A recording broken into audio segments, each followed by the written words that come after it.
Hello everyone, welcome to our channel. I hope आप सब लोग बहुत अच्छे होंगे। तो आज हम नेक्स्ट क्वेश्चंस डिस्कस करेंगे 2017 वाले एग्जाम के। या अभी उससे पहले मैं आपको बता दूं कि हमारे यहाँ मास्टर कैडर फिजिक्स और केमिस्ट्री के बैचेस स्टार्ट हैं। लाइव एंड रिकॉर्डेड क्लासेस दोनों दी जाती हैं। और अगर आपको हमारे डेमोस चेक करने हैं रिगार्डिंग दिस लेक्चर्स, तो आप हमारे टेट बजर ऐप के ऊपर चेक कर सकते हैं। इसके अलावा अगर आपको कोई भी क्वेरी हो तो गिवन नंबर के ऊपर कॉल करके आप डिस्कस कर सकते हैं। Let's start with the question number 26। 25 तक हम पढ़ चुके हैं पहले।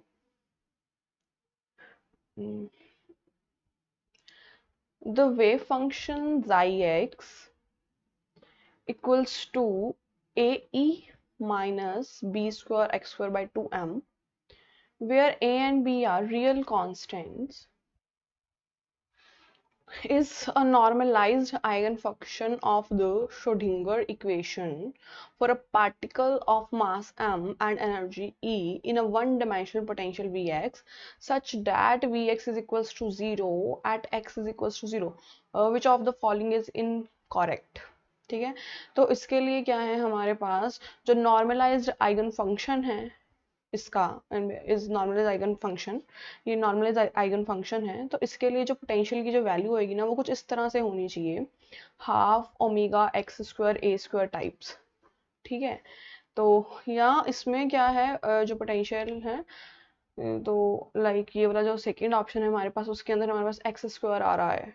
ठीक है, तो यहाँ इसके अलावा यहाँ पे कोई और एक्स ई के साथ जो है, ठीक है, एक्स स्क्वायर वाली टर्म है, लेकिन ऑब्वियसली यहाँ पे हम पोटेंशियल की बात करें तो यहाँ पे जो ऑप्शन बी है वो करेक्ट रहेगा, half H square B four X four divide by 2m।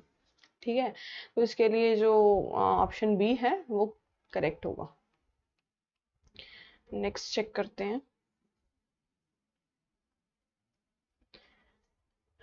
The energy levels of hydrogen atoms are given in the terms of the principal quantum number n and the positive constant a by the expression।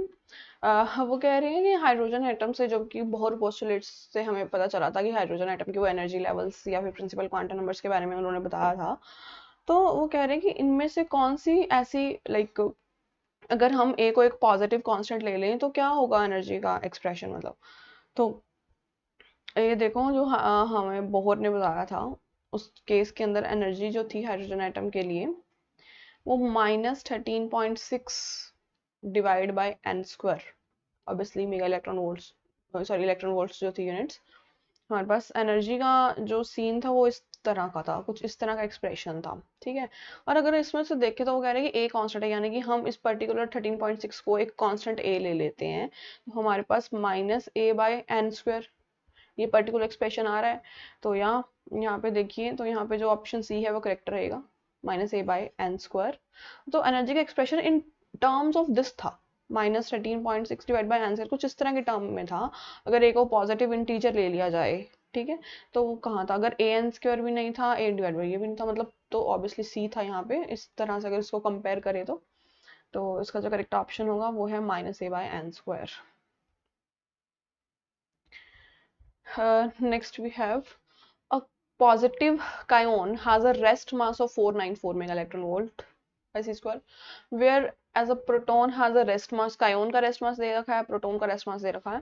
If cation has a total energy that is equal to the proton rest mass energy, अगर cation की जो total energy है वो किसके equal है, proton की rest mass energy equal है, तो the speed of the cation is most nearly, speed of cation हमें find out करना है। ठीक है, तो इसका क्या मतलब हुआ, रेस्ट मास मतलब M naught C square, M naught C square of, C square तो ऑब्वियसली कांस्टेंट है, तो वो तो डिपेंड कर नहीं रहा है। तो एम नॉट ऑफ कायन सी स्क्वायर इक्वल्स टू कितना दे रखा है, 494 मेगा इलेक्ट्रॉन वोल्ट। ठीक है, by c square obviously, m naught of kaon is equals to 494 mega electron volt divide by c square. ठीक है। उसके अलावा rest mass is m naught of proton भी कितना दे रखा है 938 mega electron volt divide by C square.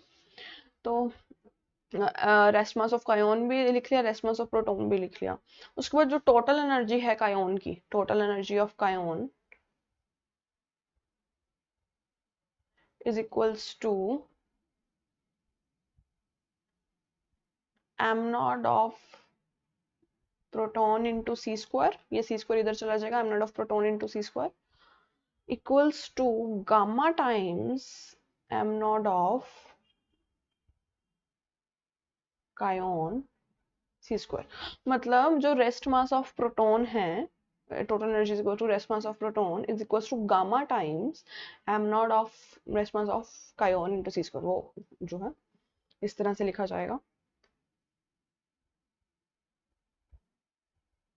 ठीक है। अब क्या करना है, सिर्फ वैल्यूज पुट करनी है।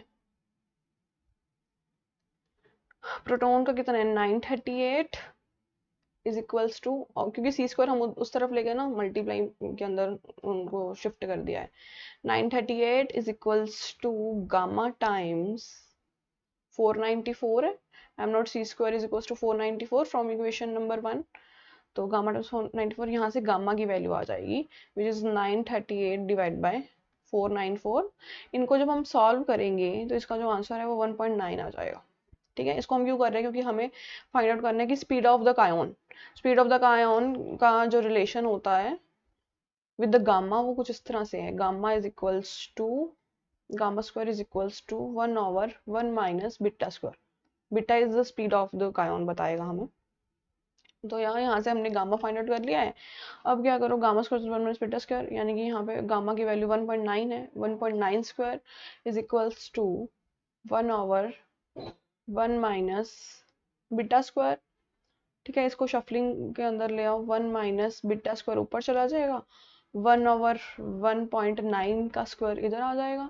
देन उसके बाद 1 माइनस 1/1.9 का square is equals to beta square.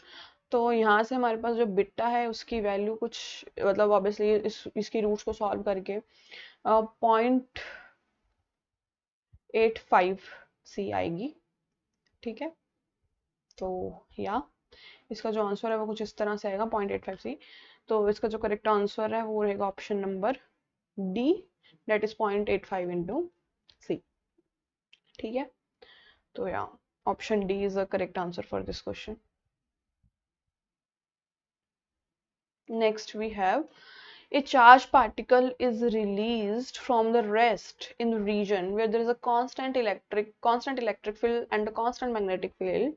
If two fields are parallel to each other, the path of the particle is.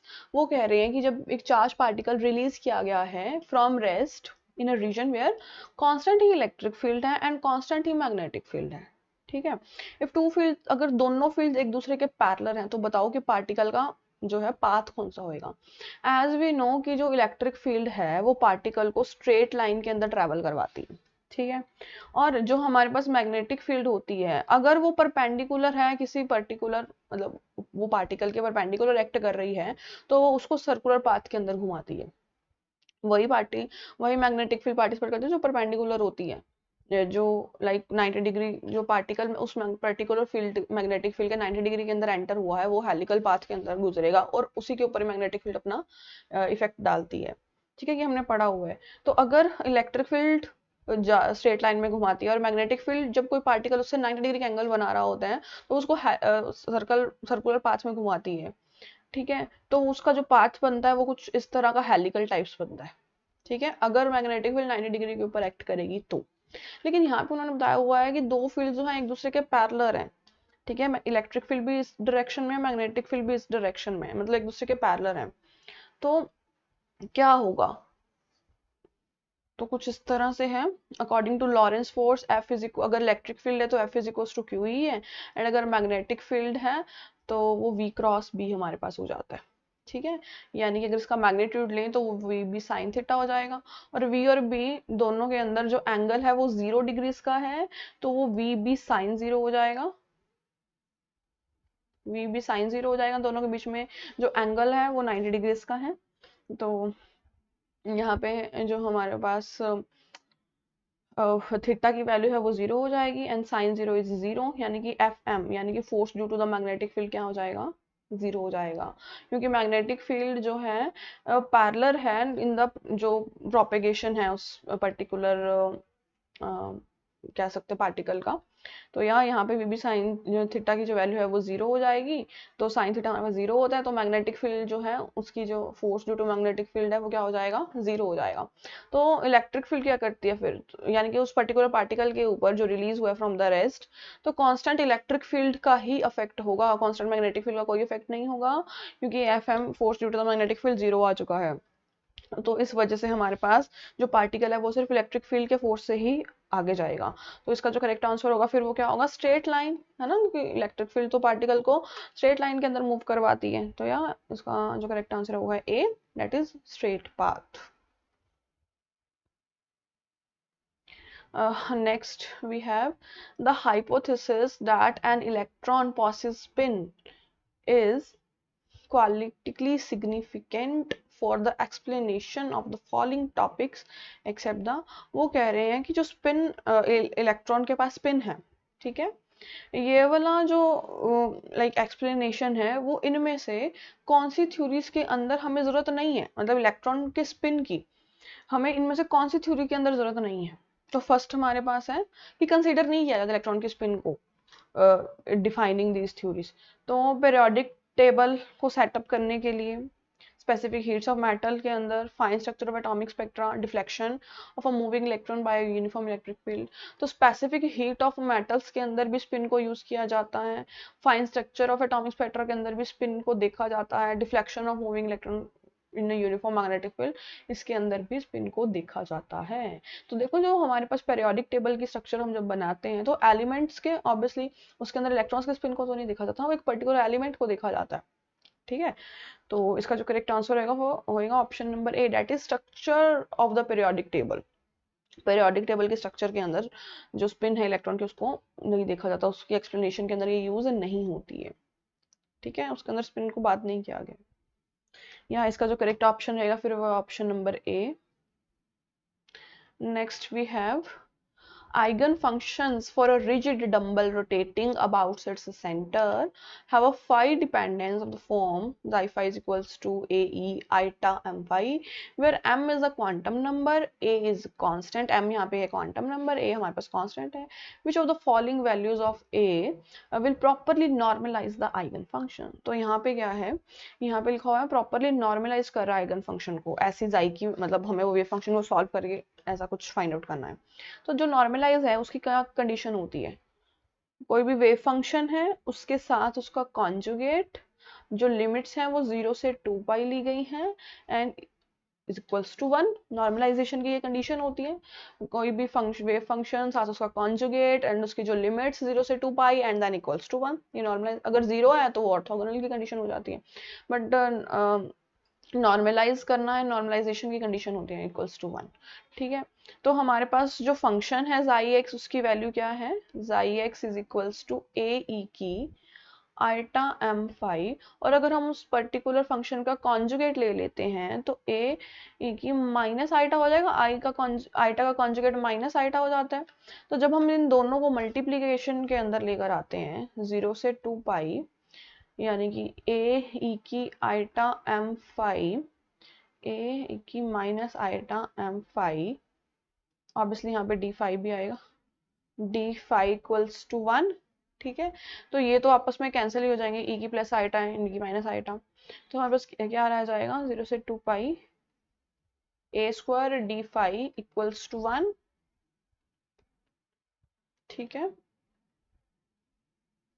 A square d five equals to 1। तो बस ए क्या है हमारे पास, ए स्क्वायर क्या है कांस्टेंट, डी फाई का क्या आ जाएगा फाई, जो लिमिट्स हैं 0 से 2 pi equals to 1, A square upper limit minus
तो लोअर लिमिट इसके लिए क्या हो जाएगा, 0 इक्वल्स टू 1।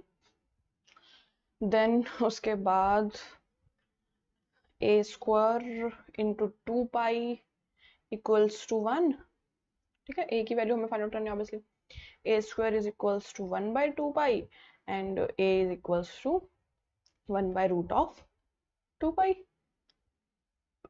ठीक है, तो इसका जो करेक्ट ऑप्शन रहेगा फिर वो रहेगा option number C, that is 1/√ऑफ 2 पाई। फिर नेक्स्ट देखते हैं। नेक्स्ट हमारे पास, a negative test charge is moving near a long straight wire in which there is a current. वो कह रहे हैं एक नेगेटिव टेस्ट चार्ज है जो कि एक लॉन्ग स्ट्रेट वायर जिसमें करंट ट्रेवल कर रहा है उसके साथ मूव कर रही है। A force will act on the test charge in a direction parallel to the direction of the current. ठीक है, जो फोर्स उस टेस्ट चार्ज के ऊपर एक्ट कर रहा है, ठीक है, वो डायरेक्शन, उसकी डायरेक्शन क्या है, parallel to the direction of current. If the motion of the charge is in direction, अगर मोशन ऑफ चार्ज, वो कह रहे हैं अगर जो फोर्स है लाइक वो टेस्ट चार्ज के ऊपर, अगर हम चाहते हैं कि टेस्ट चार्ज के ऊपर पैरेलल डायरेक्शन के अंदर ही लाइक हो, तो इसका क्या मतलब है, if the motion of the charge particle in the direction, अगर चार्ज पार्टिकल का मोशन किस डायरेक्शन में होगा तब। तो ऑप्शन हमारे पास है towards the wire, away from the wire, opposite to the wire.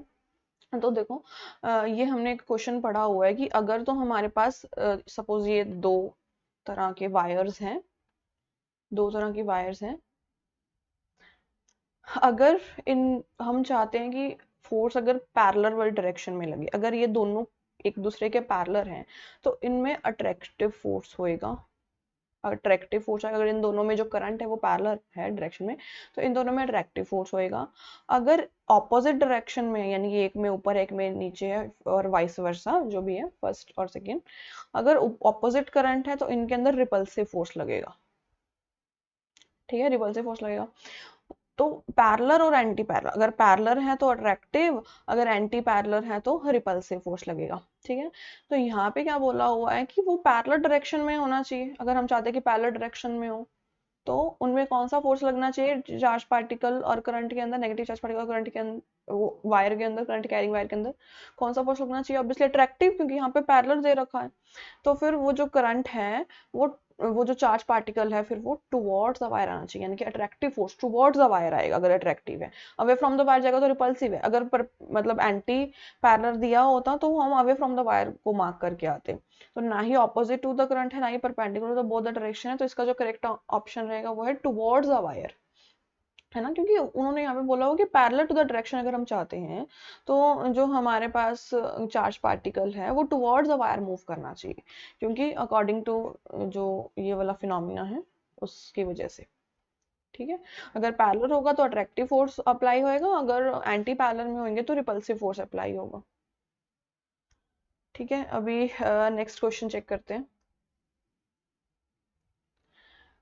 The Frank-Hertz experiment and related scattering experiments show that Frank-Hertz experiment और जो scattering experiment थे उन्होंने हमें क्या बताया, electrons always scatter elastically, electrons are never scatter elastically, electron of certain range can be scattered inelastically and energy lost by the electron energy। तो जो Franck Hertz experiment था उसने हमें बताया था कि जो इलेक्ट्रॉन्स हैं दे, उनका जो एनर्जी लेवल्स, उन्होंने एनर्जी लेवल्स के बारे में मतलब सपोज बताया था, उन्होंने एनर्जी लेवल्स के बारे में बताया था कि वो डिस्क्रीट एनर्जी लेवल्स भी होते हैं। ठीक है, तो फ्रैंक हर्ट्ज एक्सपेरिमेंट ने हमें डिस्क्रीट एनर्जी लेवल्स के बारे में बताया था। तो जो देखो ऑप्शन सी जो है मोस्ट मतलब एक करेक्ट ऑप्शन हमारे पास है, electron the certain energy range can be scattered inelastically and the energy lost by the electron is discrete energy loss होगा। ठीक है, तो फ्रैंक हर्ट्ज ने हमें डिस्क्रीट एनर्जी लेवल्स के बारे में बताया था। तो यार इसका जो करेक्ट ऑप्शन है वो रहेगा ऑप्शन नंबर सी, कि electron of certain energy range can be scattered inelastically and the energy lost by the electron is discrete. तो इसका जो करेक्ट ऑप्शन है वो ऑप्शन नंबर सी। नेक्स्ट है हमारे पास, the Hamiltonian operator in the Schrödinger equation can be formed from the classical Hamiltonian। वो कह रहे हैं कि Hamiltonian जो ऑपरेटर है जो कि श्रोडिंगर वेव इक्वेशन में can be formed from the classical Hamiltonian by substituting। वो बन सकता है कैसे, यानी क्लासिकल हैमिल्टोनियन में अगर हम कुछ ऐसी चीज की सब्स्टिट्यूशन कर दें कि वो श्रोडिंगर इक्वेशन टाइप्स फॉर्म हो जाए, Hamiltonian operator and Schrodinger wave equation can be formed from the classical Hamiltonian से बन सकता है। जो हैमिल्टोनियन ऑपरेटर है वो क्लासिकल हैमिल्टोनियन से बन सकता है बाय सब्स्टिट्यूटिंग। क्या सब्स्टिट्यूट करें उसके अंदर, तो मतलब क्लासिकल हैमिल्टोनियन से कैसे बन सकता है, अगर हम उसमें एनर्जी की सब्स्टिट्यूशन कर दें, सिर्फ तभी बन सकता है, ठीक है, अगर एनर्जी की सब्स्टिट्यूशन कर दी जाए, ठीक है। तो यहाँ पे ऑप्शंस देखो, wavelength and frequency for momentum and energy, क्या इनको सब्स्टिट्यूट कर दें? नहीं, सिर्फ एनर्जी, ये सब कुछ नहीं चाहिए हमें, वेवलेंथ फ्रीक्वेंसी फॉर मोमेंटम कुछ भी नहीं। Sums over discrete eigen values for integral over continuous variables, या फिर गॉसियन डिस्ट्रीब्यूशन, ऐसा कुछ भी नहीं चाहिए हमें। तो इसका जो करेक्ट ऑप्शन रहेगा वो रहेगा, ये सारे रॉन्ग हो जाएंगे ए बी सी। सिर्फ एनर्जी की सब्स्टिट्यूशन से जो है इन दोनों को हम इंटरचेंजेबल मतलब उससे बना सकते हैं। तो इसका जो करेक्ट ऑप्शन रहेगा वो रहेगा नन ऑफ दीज। सिर्फ इनमें से कुछ भी सब्स्टिट्यूट करके हम हैमिल्टोनियन ऑपरेटर नहीं बना सकते फ्रॉम द क्लासिकल हैमिल्टोनियन, ठीक है। तो यहाँ इसका करेक्ट ऑप्शन है option number D. Next question है, a cube has a constant electric potential V on its surface. एक क्यूब है जिसकी कांस्टेंट इलेक्ट्रिकल पोटेंशियल है V। If there is no charge inside the cube, अगर charge नहीं है कोई भी inside the cube, the potential at the centre of the cube is, तो पोटेंशियल क्या होगा सेंटर ऑफ द क्यूब। तो अगर तो चार्ज है ही नहीं, है ना, कोई भी चार्ज है ही नहीं क्यूब के अंदर, उसको जो इलेक्ट्रिक पोटेंशियल है वो कांस्टेंट है V, और फिर उसके बाद कह रहे हैं कि there is no charge inside the cube, cube के अंदर कोई चार्ज है ही नहीं, तो पोटेंशियल क्या होगी सेंटर ऑफ द क्यूब में। तो अगर कोई चार्ज नहीं है इनसाइड द क्यूब, तो हम पॉइसन इक्वेशन यहाँ पे लिख सकते हैं del square V which is potential is equals to 0। तो यहाँ पे क्या है, अगर डेरिवेटिव इक्वल्स टू 0 आ जाए, मतलब वो चीज हमारे पास क्या हो जाएगी, कांस्टेंट हो जाएगी, ठीक है, ये चीज कांस्टेंट होगी। मतलब अब अभी भी उसके पास जो पोटेंशियल है वो कांस्टेंट ही रहेगी, जो पहले कांस्टेंट इलेक्ट्रिकल पोटेंशियल थी, अभी भी जो पोटेंशियल है फिर वो कांस्टेंट ही रहेगी, अभी भी जो पोटेंशियल है वो कांस्टेंट ही रहेगी। तो वो रहेगी V जो कि पहले थी। तो इसका जो करेक्ट ऑप्शन है वो option number D, which is V again, V जो है कांस्टेंट है। Next we have which of the following is an eigenfunction of the linear momentum operator minus eta h cut curly by curly h with a positive eigen h cut k। वो कह रहे हैं which of the following is an eigenfunction of, जो ये हमें linear momentum operator दे रखा है minus eta h cut curly by curly with a positive, इसकी जो eigen value है वो h cut k आनी चाहिए, ठीक है। इसका जो सॉल्व करके जो आंसर है वो h cut k आना चाहिए in short। That is an eigenfunction that describes a particle that is moving in a free space in the direction of positive x with the precise value of linear momentum, ठीक है। तो देखो हमारे पास operator क्या है, minus eta, तो change minus iota H cut कर ली बाय कर ली एक्स। तो इनमें से हम कौन सी वैल्यू लें कि जिनको पुट करके हमारे पास एच कट के बन जाए, ठीक है। तो सबसे पहले देखो कॉज और साइन एक्स तो हो ही नहीं सकते, क्योंकि जो कॉज है उसका जो डेरिवेटिव है वो साइन एक्स हो जाएगा, और जो साइन है उसका डेरिवेटिव कॉस एक्स हो जाएगा, और यहाँ पे डेरिवेटिव ही तो लेना है, ठीक है। तो फर्स्ट वाले दो तो ले नहीं सकते, क्योंकि ये एच कट के अंदर चेंज नहीं हो रहे, इनका जो डेरिवेटिव है वो ही चेंज हो रहा है, मतलब वो सेम फंक्शंस के अंदर ही आ रहे हैं, जैसे कॉस और फंक्शन है साइन एक्स, तो वो फंक्शंस के अंदर ही आ रहा है इनका डेरिवेटिव। तो यहाँ हम ये नहीं ले सकते हैं एज एन अपना आइगन वैल्यू के लिए। तो अगर मैं सी को पुट करके देखूं यहाँ पे, iota H cut curly by curly x e की आइटा के एक्स, ठीक है, minus iota k x, sorry, इसको अगर मैं पुट करके देखती हूँ तो आइटा एच कट, इसका डेरिवेटिव क्या होगा, ई की minus iota k x as it is और माइनस आइटा के, ठीक है। तो इसको सॉल्व कर लेते हैं, ई की eta H cut minus eta square H cut के ई की माइनस आइटा के एक्स, ठीक है, ठीक है, ई की माइनस आइटा के एक्स। तो या इस एक और चीज जो इसके, ये देखो ये वाला जो माइनस साइन है ये यहाँ पे ऑलरेडी लगा हुआ है, तो इसको भी यहाँ पे शिफ्ट करना है हमें, ये वाला साइन आएगा ना साथ माइनस आइटा एच कट वाला, या तो ये यहाँ पे भी आएगा, है ना, क्योंकि वो ऊपर है ऑब्वियसली, साथ है तो आएगा ही, चलेगा ही आगे साथ, ठीक है। तो माइनस आइटा एच कट ई की माइनस आइटा के एक्स, तो ये देखो यहाँ पे ये पॉजिटिव हो जाएगा, ये माइनस वाला साइन जो कि ऑलरेडी स्टेटमेंट के अंदर प्रेजेंट है और जो कि डेरिवेटिव से आया यहाँ पे, ठीक है, दो जो साइन है वो पॉजिटिव हो जाएंगे, आइटा स्क्वायर एच कट के ई की आइटा के एक्स, ठीक है। तो अब क्या है हमारे पास, आइटा स्क्वायर एच कट के ई की माइनस आइटा के एक्स, इसका जो आंसर है आइटा स्क्वायर की वैल्यू क्या होती है -1, तो माइनस एच कट के ई की iota minus iota k x, ठीक है। तो जो इसकी हमारे पास आइगन वैल्यू आई है वो पॉजिटिव नहीं आई है, positive eigen value H cut के चाहिए, वो पॉजिटिव नहीं आई है, तो माइनस एच कट की आई है इसकी आइगन वैल्यू। तो ये वाला जो ऑप्शन है फिर ये भी करेक्ट नहीं होगा, मतलब सी ऑप्शन भी रॉन्ग हो गया, ए ऑप्शन भी रॉन्ग होगा, बी ऑप्शन भी रॉन्ग होगा। तो ऑब्वियसली वैसे तो इसका डी ऑप्शन फिर करेक्ट होगा, लेकिन फिर भी हम इसको सॉल्व करके देख लेते हैं कुछ इस तरह से। देखो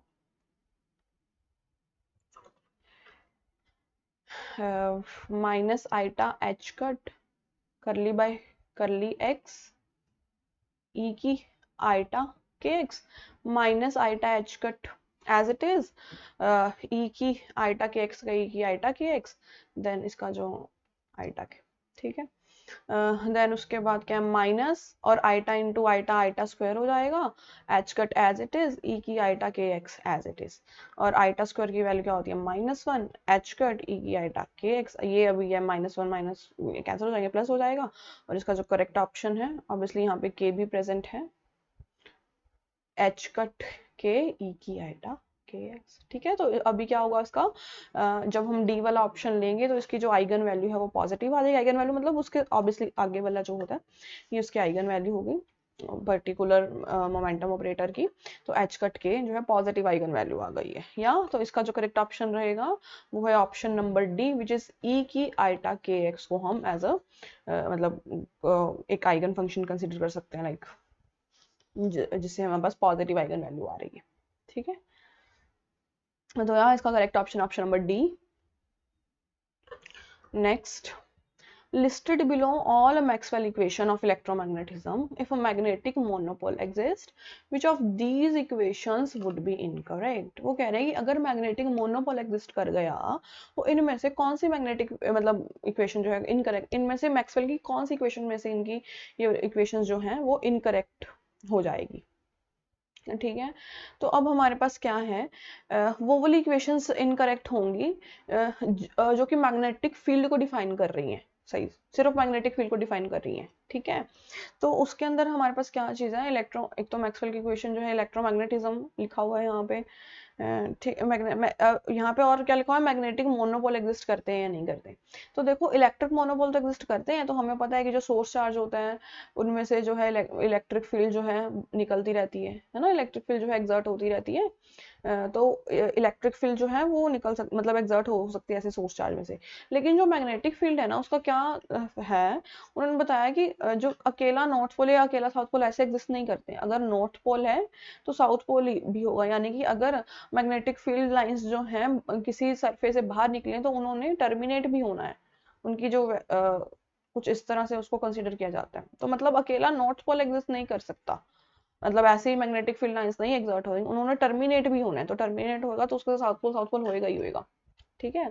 तो अगर वो कह रहे हैं मैग्नेटिक मोनोपोल एग्जिस्ट कर गया, यानी कि अकेला नॉर्थ पोल एग्जिस्ट कर गया सपोज, या फिर अकेला साउथ पोल एग्जिस्ट कर गया, तो इनमें से कौन सी इक्वेशन जो है वो इनकरेक्ट हो जाएंगी, तो जो कि मैग्नेटिक फील्ड को रिक्वायर्ड करे, तो जो del dot B is equal to 0 है, फोर्थ वाली जो इक्वेशन है, तो ये तो हमारे पास क्या है, डिफाइन कर रहे, इसी से ही ये वाला जो रिजल्ट है इसी से ही हमें आया था कि मैग्नेटिक मोनोपोल एग्जिस्ट नहीं करते, ये वाली इक्वेशन का रिजल्ट ही था del dot B is equal to 0, यानी कि जो divergence of B is equal to 0, इससे ही हमें मोनोपोल एग्जिस्ट वाला जो रिजल्ट था वो मिला था, ठीक है।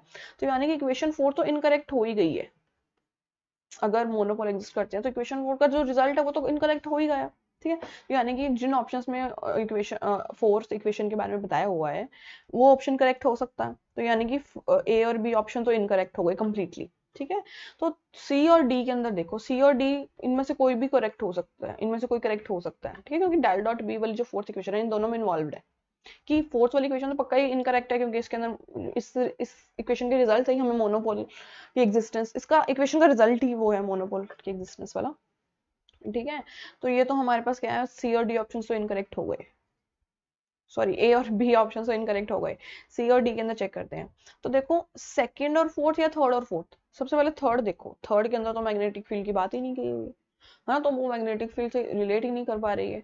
तो जो थर्ड डी ऑप्शन है वो तो इनकरेक्ट होगा, या फिर थर्ड और फोर्थ तो नहीं हो सकती। तो इसका मतलब है फिर सी ऑप्शन इज करेक्ट, यानी कि सेकंड और फोर्थ, सेकंड और फोर्थ, क्योंकि इसके अंदर भी मैग्नेटिक फील्ड है और इसके अंदर भी मैग्नेटिक फील्ड है, तो मैग्नेटिक फील्ड वाली इक्वेशंस को हिलाएगा ना। तो यहाँ इसके अंदर जो ऑप्शन है वो है C option, that is second and fourth. और तो इसका जो करेक्ट ऑप्शन रहेगा वो है second and fourth, which is C option. ये वाली दो इक्वेशन जो है इनकरेक्ट हो जाएंगी अगर मैग्नेटिक मोनोपोल एग्जिस्ट किया तो। ठीक है,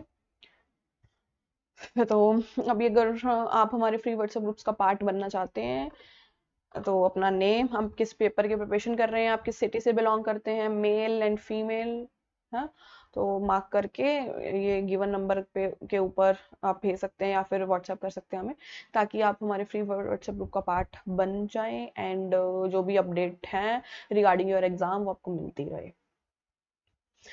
एंड अगर फिजिक्स और केमिस्ट्री के अलावा भी अगर आप किसी और सब्जेक्ट मास्टर कैडर की प्रिपरेशन कर रहे हैं, like English, Punjabi, history, SST, polity, है ना, तो ये भी हमारे पास लाइव और रिकॉर्डेड लेक्चर्स चल रहे हैं। तो या गिवन नंबर के ऊपर आप कांटेक्ट करके इन लाइक लेक्चर्स का पार्ट बन सकते हैं। या next we have consider a heavy nucleus with spin half.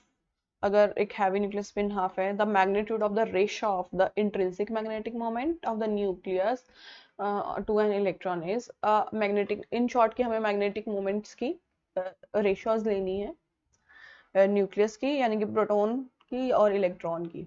ठीक है, तो यहाँ पे लिखा है तो उसका आंसर क्या आएगा, zero, because the nucleus has no intrinsic magnetic moment, infinity because electron है। अभी इसको सॉल्व करके देखते हैं हम। तो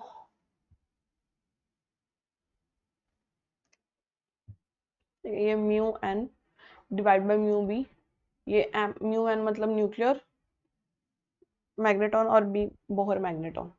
ठीक है, तो ये सॉल्व किया हुआ, वैसे भी ये मतलब डेरिवेशन था मैग्नेटिक मोमेंट वाले फॉर्मूला के अंदर, प्रॉपर इसकी मतलब डिराइव किया हुआ था। तो यहाँ इसका जो ये कुछ इस तरह से M E divide by M P. ठीक है, इन दोनों की जो रेशियो है वो M E mass of electron divide by mass of proton की इक्वल आ रही है। बाकी सारे E H cut by two by वो सारे जो है वो कांस्टेंट जो है वो कैंसिल हो जाएंगे, क्योंकि वो दोनों में सेम थे। बस मास ऑफ इलेक्ट्रॉन और मास ऑफ प्रोटॉन दोनों में अलग था, क्योंकि बोहर ने हमें इलेक्ट्रॉन्स के बारे में बताया था, बोहर मैग्नेटॉन से हमें इलेक्ट्रॉन्स की मैग्नेटिक मोमेंट के बारे में बताया था। और न्यूक्लियर मैग्नेटॉन बोहर वाले फॉर्मूला के अंदर ही मास को चेंज करने से उसको न्यूक्लियर मैग्नेटॉन का नाम दे दिया गया था। ठीक है, तो वो कुछ इस तरह से आया था, M E divide by M P. और एज वी नो कि जो मास ऑफ प्रोटॉन है, जो हमारे पास मास ऑफ प्रोटॉन है वो greater than mass of electron है।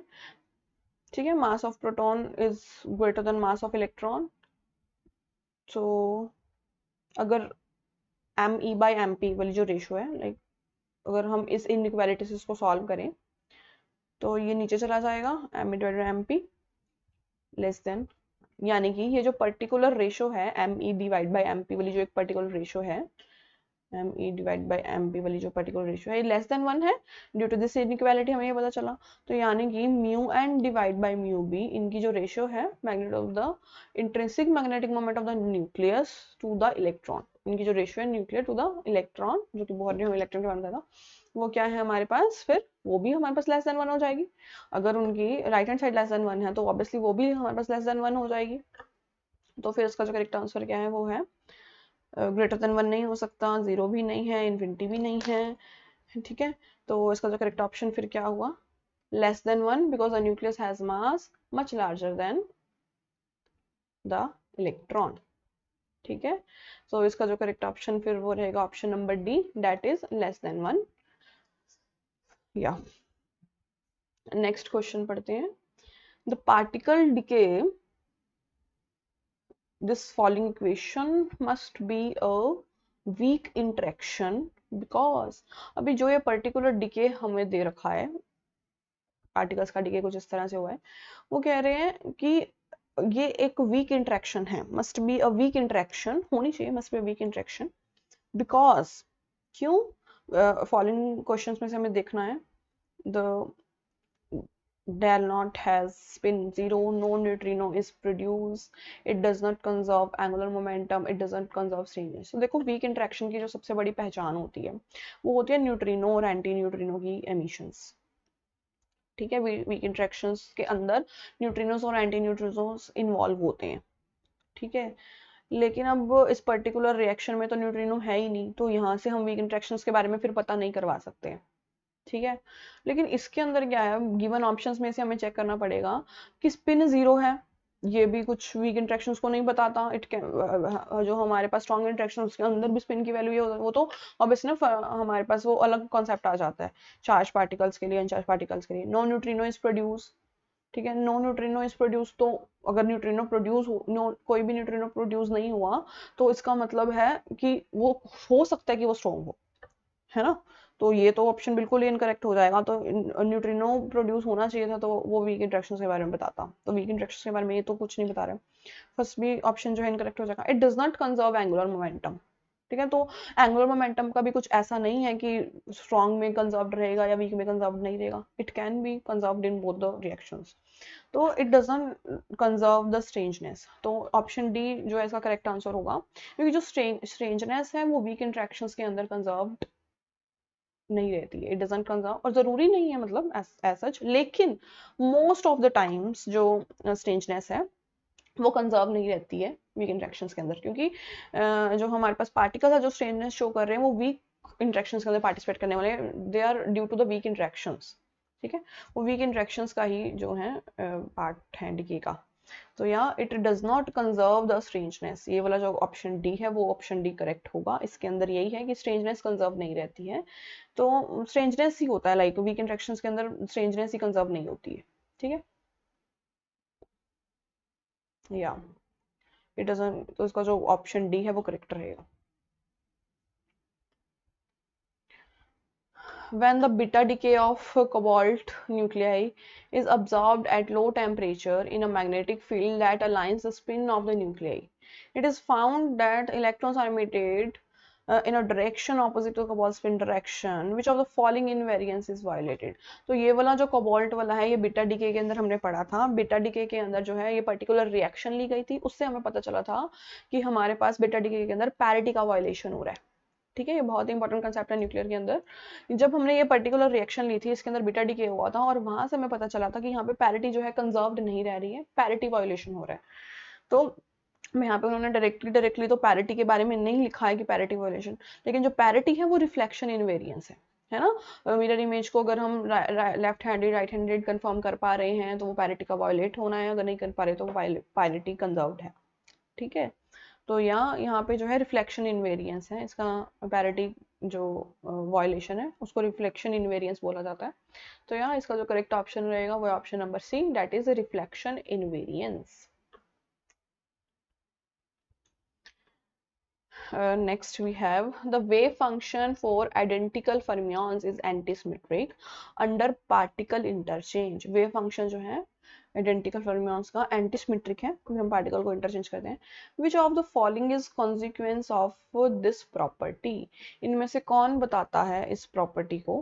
तो obviously जो हमारे पास fermions थे, पॉली एक्सक्लूजन प्रिंसिपल ने उनके बारे में ये सब बताया था। तो ना ही हाइसेनबर्ग असंटिटी है, ना ही बोस-आइंस्टाइन कंडेंसेशन है, ना ही बोहर कॉरेस्पॉन्डेंस प्रिंसिपल है। तो इसका जो करेक्ट ऑप्शन है वो हमारे पास रहेगा poly exclusion principle, which is option number ए। या नेक्स्ट क्वेश्चन देखते हैं। The half-life of pi meson at a rest is 2.5 into 10 to the minus 8 second. A beam of pi positive meson is generated at a point 15 meters from the detector. वो कह रहे हैं अगर half life of pi meson का जो है वो 2.5 into 10 to the 8 seconds है, a beam of pi positive meson is generated at a point 15 meters from the detector. अगर डिटेक्टर ये है तो जो pi mesons है वो 15 मीटर से मतलब ऐसे आ रहे हैं। beam of pi positive meson is generated 15 metre from the detector, ये पर्टिकुलर डिटेक्टर है। ठीक है, और इससे 15 मीटर तक हम पाई मेसोन्स को एमिट कर रहे हैं इसके 15 मीटर की डिस्टेंस पे। तो only half of the pi mesons live to reach the detector, सिर्फ half of the pi mesons ही मतलब वहां तक पहुंच पाएंगे 15 मीटर की दूरी को तय करके जो है उस पर्टिकुलर डिटेक्टर तक पहुंच पाएंगे, सिर्फ हाफ ऑफ द जो पाई मेसॉन्स हैं वही पहुंच पाएंगे। The speed of the pi positive meson, हमें हमें स्पीड ऑफ फाइंड आउट करना है पाई मेसॉन्स का, ठीक है। तो इसको हम कैसे लिखेंगे, कुछ इस तरह से। इसमें हमें फॉर्मूला यूज करना पड़ेगा कुछ इस तरह से, v is equals to V naught root of 1 minus we square by C square. Relativity का कॉन्सेप्ट यहाँ पे यूज करना पड़ेगा, v is equals to V naught root of 1 minus we square by C square. तो यहाँ पे जो we not है वो हम डिस्टेंस ओवर टाइम से निकाल लेंगे, ठीक है, डिस्टेंस ओवर टाइम से निकाल लेंगे, या फिर डिस्प्लेसमेंट ओवर टाइम ऑब्वियसली। जो हमारे पास डिस्टेंस है वो क्या है 15 मीटर, टाइम क्या है हमारे पास 2.5 into 10 raise to power -8 seconds. Velocity equal to distance over time ना, तो यहाँ पे हम वी नॉट जो है वो कुछ इस तरह से निकाल लेंगे, डिस्टेंस ओवर टाइम जो कि रिलेटिविस्टिक वेलोसिटी है यहाँ पे। तो डिस्टेंस ओवर टाइम हमने इस तरह से फाइंड आउट कर लिया, तो इसका आंसर कुछ इस तरह से आएगा 3/5 इंटू 10 रेज टू पावर में 9, 3/5 इंटू 10⁻9।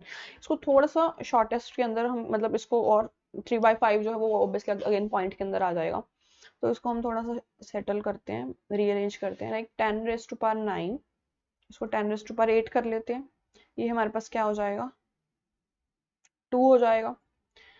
तो 2 into 3 into 10 raise to power 8, ठीक है।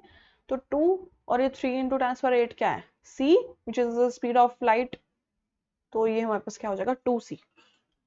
हम इसको कुछ इस तरह से लिख देंगे, सिर्फ कैलकुलेशन को इजी बनाने के लिए इसको 2c लिख देंगे, ठीक है। या और आंसर भी हमारा कुछ सी के अंदर है, तो इस तरह से इसको थोड़ा सेटल कर लेंगे, ठीक है। अब क्या करेंगे, अब हमें v निकालना है, तो या वी नॉट हमारे पास क्या है 2c आ गया, तो ये भी हमारे पास v है। क्या करेंगे, स्क्वेयरिंग द बोथ साइड्स कर देंगे, स्क्वेयरिंग बोथ साइड्स कर देंगे, वी नॉट स्क्वेयर किया ताकि सारी v वाली टर्म्स एक तरफ चली जाएं और वी नॉट वाली टर्म्स और c वाली टर्म एक तरफ आ जाएं। तो ये क्या है 1 minus we square by C square आ गया। इसको थोड़ा सा और सॉल्व कर लो, वी नॉट स्क्वायर, ये सी स्क्वायर है, C square minus we square, ठीक है।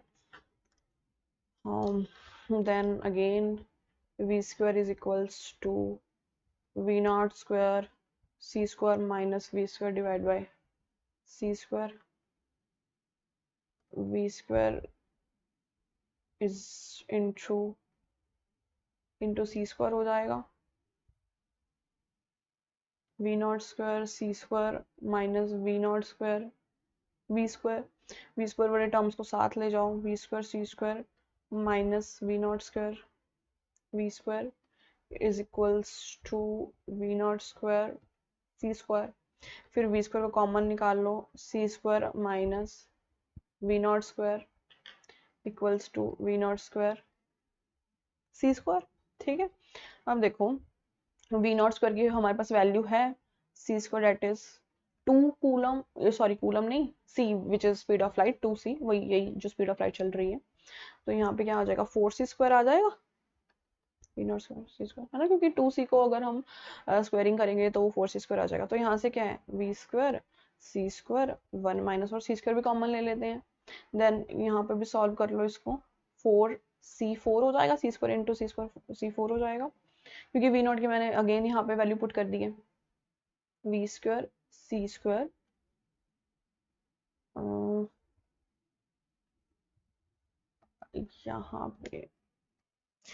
यहाँ पे एक मिस्टेक हुई है, यहाँ पे देखो लाइक ये वाला जो अपनी जब डायरेक्शन चेंज करेगा साइन चेंज हो जाएगा ना, यहाँ पे प्लस आना चाहिए, है ना, उधर जो है वो माइनस के अंदर, इधर आके ये प्लस के अंदर हो जाएगा। um,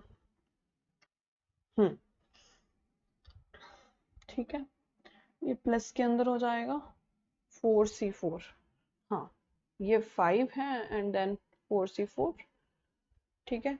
ये c4 यहाँ पे c² रह जाएगा, स्क्वायर रह जाएगा, तो v², इसको थोड़ा ऊपर लिखते हैं,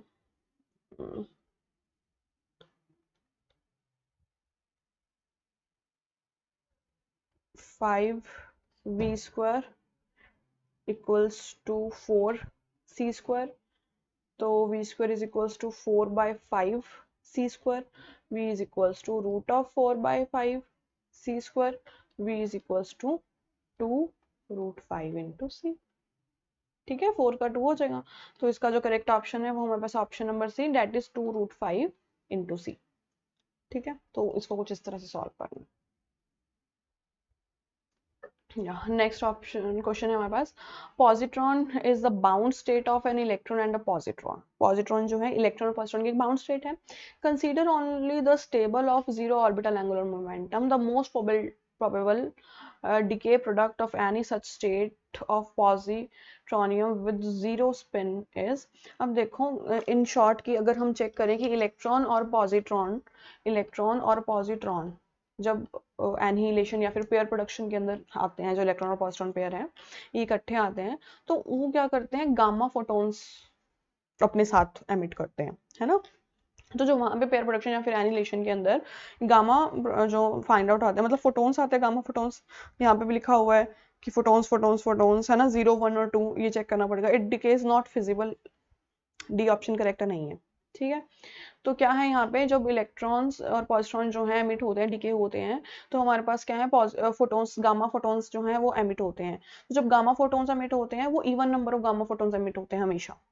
ठीक है, even number of gamma photons emit होते हैं और हमेशा होते हैं।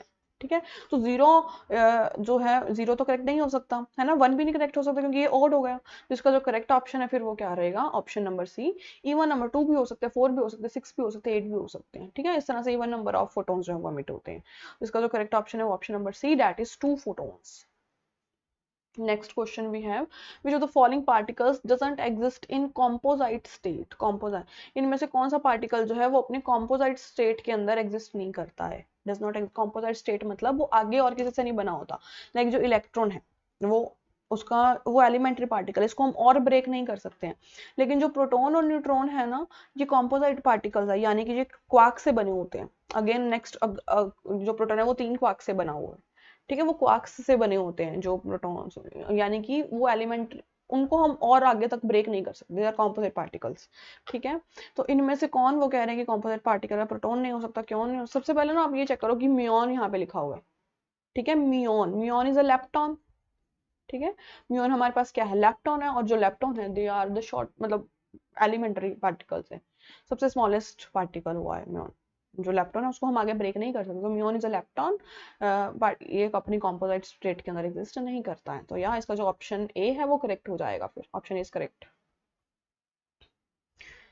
Next question, a particle of mass है moves in one dimensional potential, ये पर्टिकुलर हमारे पास पोटेंशियल की वैल्यू दे रखी है, where A and B are constant, the angular frequency of the small oscillation is about the minima of potential equals to, हमारे पास देखो एक पर्टिकुलर पोटेंशियल की वैल्यू दे रखी है, Vx is equals to minus ax square plus bx4। वो कह रहे हैं कि मिनिमा ऑफ द पोटेंशियल की वैल्यू किसके इक्वल होगी, हमें फाइंड आउट करनी है।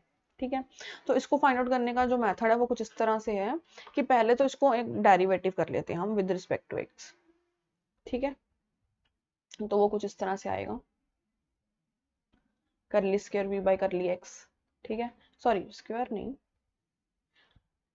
एंगुलर फ्रीक्वेंसी फाइंड आउट करनी है, तो मतलब ऑब्वियसली ओमेगा फाइंड आउट करना है ना। ओमेगा की वैल्यू क्या होती है, रूट ऑफ के बाई एम। ठीक है, रूट ऑफ के बाई एम मतलब ऑब्वियसली हमें के फाइंड आउट करना है। तो के फाइंड आउट करने का क्या तरीका है, कुछ इस तरह से है कि पहले इसका डेरिवेटिव लो, करली बाई करली एक्स, बस माइनस 2ax हो जाएगा प्लस 4b एक्स क्यूब हो जाएगी। अब जो फर्स्ट डेरिवेटिव है इसको जीरो के इक्वल पुट कर दो, फर्स्ट डेरिवेटिव को जीरो के इक्वल पुट कर दो, एक्स को कॉमन निकाल लो, minus 2a plus 4b x square is equal to zero. तो इसका आंसर क्या आ जाएगा, 2a plus 4b x square, क्योंकि एक्स हो जाएगा जीरो। इस तरह से देख सकते हैं, या अभी क्या है, यहाँ से एक्स स्क्वायर की वैल्यू निकाल लेते हैं, minus 2a is equal to minus 4b x square,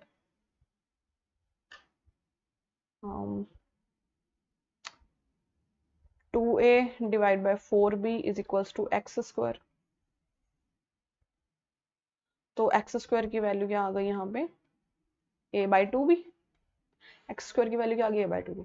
अब क्या करो, डबल डेरिवेटिव ले लो इस पर्टिकुलर जो भी पोटेंशियल इसका डबल डेरिवेटिव ले लो और एट द पॉइंट जो है एक्स स्क्वायर की वैल्यू पुट कर देंगे। देखो कुछ इस तरह से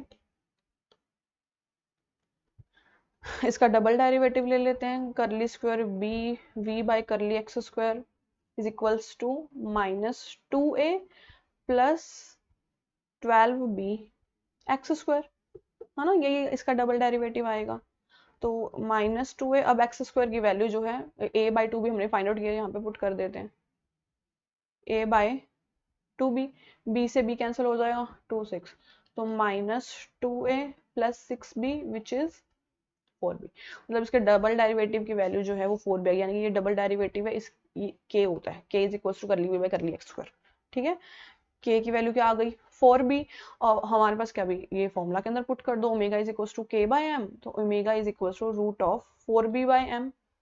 ठीक है, तो omega is equal to, sorry यहाँ पे a है 6a, है ना 6a, तो यहाँ पे 4a आएगा, फिर यहाँ पे भी हमारे पास 4a आएगा 4a। ठीक है, तो रूट a बाई एम। ठीक है, एंगुलर फ्रीक्वेंसी की जो वैल्यू है वो हमारे पास कुछ इस तरह से आ गई है, तो इसका जो करेक्ट ऑप्शन है वो क्या रहेगा, option number A, sorry D, option number D which is root a by M. Option number D is the correct answer for this. तो ओके हमारे पास क्या है, डबल डेरिवेटिव ऑफ जो भी पोटेंशियल गिवन होती है उसको फाइंड आउट करने का ये मेथड है। ठीक है, next question we have, which of the following reason explain why a proton cannot decay into electron and a positron in free space। हमें पता है कि जो न्यूट्रॉन है वो स्टेबल पार्टिकल नहीं है, जब तक वो न्यूक्लियस के अंदर है वो स्टेबल रहेगा, जब वो फ्री पार्टिकल बन जाएगा तो वो अपने शॉर्टेस्ट लाइफ टाइम के अंदर ही डिके होना शुरू हो जाएगा पर्टिकुलर रिएक्शंस के अंदर, पर्टिकुलर पार्टिकल्स के अंदर। तो वो कह रहे हैं कि फिर प्रोटॉन क्यों नहीं डिके होता है इन इलेक्ट्रॉन एंड पॉजिट्रॉन जब वो फ्री स्पेस के अंदर होता है। ठीक है, तो प्रोटॉन क्यों नहीं हो रहा है, तो इसका जो आंसर है ना वो ये है कि जब प्रोटॉन इलेक्ट्रॉन और पॉजिट्रॉन के अंदर डिके हो जाता है, अगर सपोज डिके होगा, उसके रिएक्शन को लिखे देखें, उसका लीनियर मोमेंटम और energy both are not conserved, linear momentum और एनर्जी जो है कंजर्व्ड नहीं रहते हैं। ठीक है, तो जो इसका करेक्ट ऑप्शन है वो option number A, that is linear momentum and energy are not both conserved. Next we have the special theory of relativity states that, special theory of relativity ने हमें किसके बारे में बताया था, moving frames and non moving frames के बारे में बताया था। The laws of physics are in same in moving and non moving frames of reference. तो इसका जो करेक्ट ऑप्शन है वो रहेगा option number B, that is laws of physics जो सेम रहेंगे मूविंग और non moving frame of reference के अंदर। Next, when a mass subtended on a string is displaced, the system oscillates with simple harmonic motion. Which one of the following statement regarding the energy of the system is incorrect? वो कह रहे हैं कि जब मास को subtended on a string is displaced, उसको displace किया, the system oscillates with simple harmonic motion. Which of the following statement is correct? The potential